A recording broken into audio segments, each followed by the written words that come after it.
Nos últimos dias, um nome tomou conta da internet: Felca. O youtuber conseguiu levantar uma das discussões mais pesadas e necessárias dos últimos tempos, a chamada adultização infantil. Mas, o que poucos perceberam é que esse tema é muito mais profundo, obscuro e antigo do que parece.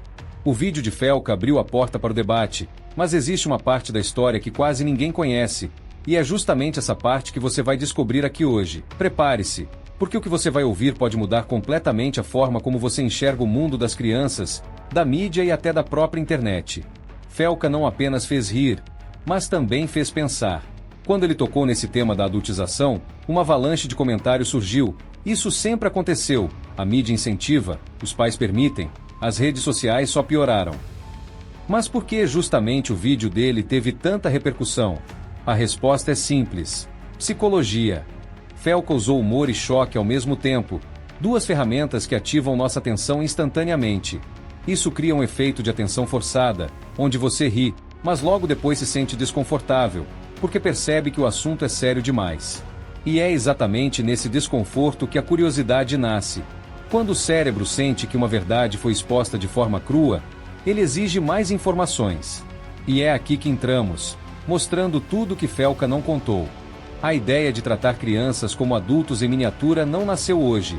Desde a Idade Média, registros mostram que meninos e meninas eram vestidos como adultos, trabalhavam como adultos e até casavam ainda na infância. A psicologia explica isso como a negação da infância como fase de desenvolvimento. A criança não era vista como alguém em formação, mas sim como um adulto incompleto. Essa visão atravessou séculos e chegou até nós em diferentes formatos: no teatro, no cinema e agora na internet. O curioso é que, mesmo com todo o avanço científico, ainda repetimos velhos padrões. A diferença é que hoje a exposição acontece em escala global, com milhares de olhos julgando e incentivando esse processo em tempo real. Diversos estudos em psicologia do desenvolvimento apontam que a adultização precoce gera consequências devastadoras. Crianças expostas a pressões adultas desenvolvem ansiedade, baixa autoestima, transtornos de imagem e, em muitos casos, crescem acreditando que só têm valor se forem aceitas pelo olhar externo. Isso cria um ciclo vicioso. A criança imita o adulto porque acredita que assim será amada, mas perde a fase essencial da formação de identidade. O cérebro infantil não está pronto para lidar com rejeições, comparações ou críticas em massa. Mas as redes sociais não têm filtro. Jogam curtidas e comentários como se fosse um campo de batalha. O que Felca mostrou é apenas a ponta visível. O iceberg está nas cicatrizes emocionais invisíveis. Quando falamos em adultização, exemplos não faltam. Shirley Temple, a atriz mirim dos anos 30, foi transformada em símbolo de fofura mundial, mas nos bastidores era pressionada a agir como adulta. Britney Spears, Christina Aguilera e tantas outras estrelas começaram muito cedo, sendo moldadas por uma indústria que explorava sua imagem infantil para depois empurrá-las a uma transição rápida para a sensualidade. Concursos de beleza infantis nos Estados Unidos ainda hoje mostram crianças maquiadas, ensaiadas e tratadas como bonecas vivas. E na era digital, isso só ganhou uma vitrine maior. Crianças viram influenciadoras com milhões de seguidores, mas a pergunta é: será que elas realmente têm escolha? Aqui está o ponto mais perigoso que Felca não abordou a fundo: o algoritmo. A psicologia comportamental aplicada à tecnologia mostra que o algoritmo das redes sociais privilegia aquilo que gera engajamento rápido. E qual tipo de conteúdo gera esse efeito? O que mistura fofura com traços adultos.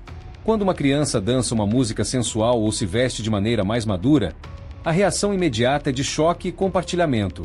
Esse efeito é explorado pelo próprio sistema, que multiplica a visibilidade desse tipo de vídeo. O problema é que, quanto mais visibilidade, mais pressão social para que outras crianças imitem, criando uma bola de neve praticamente impossível de frear. Existe ainda uma camada ainda mais obscura nesse tema: a exploração por adultos mal intencionados. Quando uma criança é adultizada publicamente, ela se torna alvo de olhares que não são apenas de admiração inocente. Esse é um terreno perigoso, que mistura exploração midiática, fetichização e abuso. Muitos pais, cegos pela fama e pelo dinheiro, expõem seus filhos sem perceber que estão entregando-os a um público que nem sempre tem boas intenções. A psicologia criminal já mostrou como certos estímulos visuais são usados por indivíduos perigosos para reforçar comportamentos desviantes. É um alerta vermelho que deveria ser discutido com urgência. Mas por que os pais permitem isso? A resposta está na psicologia social. Muitos pais projetam nos filhos seus próprios sonhos não realizados. É o famoso "você vai ser aquilo que eu não consegui ser". A criança passa a carregar expectativas desumanas e se torna um produto em vez de um indivíduo. Para os pais, likes e seguidores viram sinônimo de sucesso, mas para a criança, cada comentário negativo é uma ferida emocional que pode se abrir para toda a vida. Esse tipo de comportamento gera adultos inseguros, ansiosos e em constante busca por aprovação. Não adianta apontar apenas para pais e filhos. Todos nós participamos desse ciclo. Cada clique em um vídeo de criança adultizada, cada compartilhamento e cada risada inocente reforçam o algoritmo. É um círculo vicioso que transforma espectadores em cúmplices. A psicologia das massas explica isso como difusão de responsabilidade. Quando muita gente consome algo, cada indivíduo acredita que seu ato isolado não tem impacto.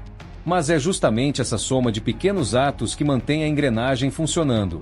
Felca trouxe a discussão à tona, mas a verdadeira lição é que a adultização não é apenas um erro dos pais ou da mídia. É um reflexo da forma como lidamos com a infância. Vivemos em uma sociedade que valoriza a aparência acima de tudo, e o resultado é a pressa em transformar crianças em adultos. O que poucos percebem é que, ao fazer isso, estamos roubando algo que jamais poderá ser devolvido: a inocência e o tempo natural de desenvolvimento. No fim das contas, o vídeo do Felca não foi apenas um comentário engraçado, foi um chamado de atenção. Ele colocou luz em um problema que sempre existiu, mas que agora está mais perigoso do que nunca. E o que ninguém contou até agora é que cada like, cada risada e cada visualização ajudam a manter esse ciclo vivo. A pergunta que fica é: vamos continuar sendo parte desse problema? Ou vamos começar a enxergar a infância como que ela realmente é, um tempo único, que precisa ser respeitado e protegido? A resposta está em cada um de nós. Se curtiu esse vídeo, deixa o like. Para acompanhar o canal, se inscreve aí e ativa o sininho, porque a próxima curiosidade é sempre a mais interessante.